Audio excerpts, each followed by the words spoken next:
خیبر پختونخوا پاکستان کا آئینی صوبہ ہے۔ اس صوبے کی اپنی صوبائی اسمبلی ہونے کے علاوہ قومی اسمبلی پاکستان اور سینٹ آف پاکستان میں بھی بھرپور نمائندگی ہے۔ فیصلہ سازی اور وزیر اعظم کے انتخاب میں خیبر پختونخوا کے ووٹ کو ہمیشہ اہم حیثیت ملتی ہے۔ پاکستان اور چائنا کے مابین زمینی رابطے کا واحد راستہ خیبر پختونخوا اور گلگت بلتستان کے ذریعے جانے والا شاہراہ کراکرم ہے، لیکن خیبر پختونخوا کے پاس فیصلہ سازی ہونے اور ملکی سیاسی معاملات میں اہم کردار ہونے کی وجہ سے ان کے علاقے میں صورتحال بہت بہتر ہے۔ چند سال قبل ہی اعلان کیے گئے ہزارہ موٹر وے کو مکمل کیا گیا اور آج یہاں سے ٹریفک رواں دواں ہے۔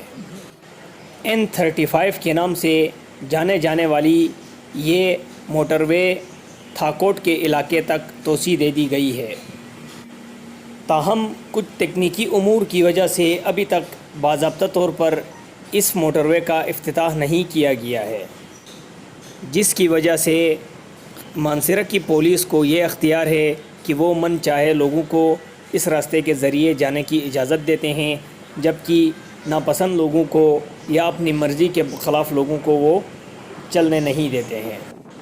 پاکستان مسلم لیگ نون کے سابقہ دور حکومت میں اس علاقے سے کیپٹن صفدر جیسی جاندار اور کام نکالنے والی شخصیت نمائندگی کر رہی تھی۔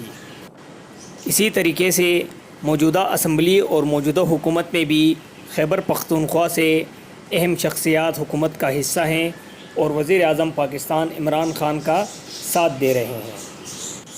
ان رہنماؤں میں مراد سعید، اعظم سواتی اور دیگر رہنما قابل ذکر ہیں۔ یہاں اس بات کی وضاحت لازمی ہے کہ یہ موٹر وے چائنا پاکستان اقتصادی راہداری منصوبے کے تحت شروع کیا گیا اور آج یہاں سے ٹریفک رواں دواں ہے۔ ہزارہ موٹر وے پاکستان کا سب سے جدید ترین موٹر وے قرار دیا جاتا ہے۔ اس موٹر وے میں خوبصورت لوکیشن، خوبصورت سڑکیں ہونے کے علاوہ دو خوبصورت ترین ٹنل بھی بنائے گئے ہیں۔ یہی وجہ ہے کہ اس ٹنل کے تختی میں چائنا پاکستان دوستی کا علامت لگایا گیا ہے۔ خیبر پختونخوا کو آئینی صوبہ ہونے اور فیصلہ سازی میں اہم کردار ادا کرنے کی وجہ سے سابقہ مسلم لیگ نون کی حکومت میں بھی اور موجودہ پاکستان تحریک انصاف کی حکومت میں بھی بڑے منصوبے مل رہے ہیں۔ یہی وجہ ہے کہ اس ٹنل پر بڑی تیزی سے کام چل رہا ہے۔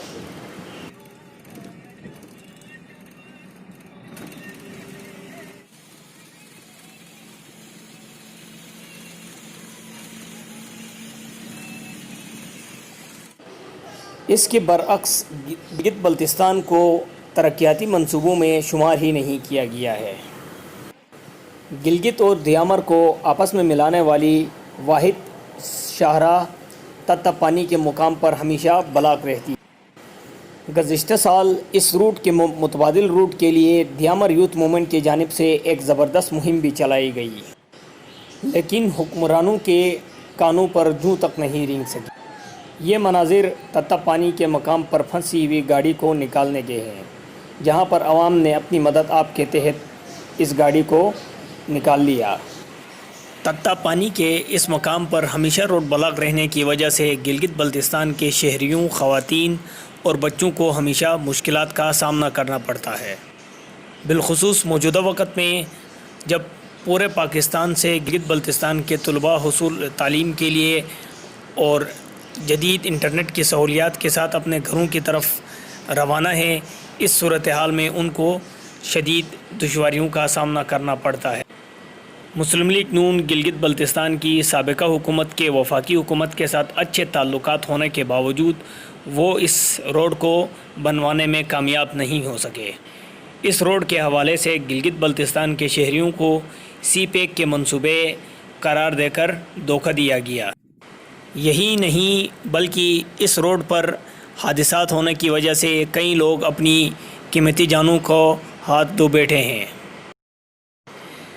گلگت بلتستان کی حکومت وفاقی جماعتوں کے قائدین اور وفاقی حکومت کو چاہیے کہ گلگت بلتستان کے شہریوں کو سفری سہولیات پہنچانے کے لیے فی الفور اقدامات اٹھائیں اور جلد از جلد تتا پانی کے متبادل روٹ کا بندوبست کریں۔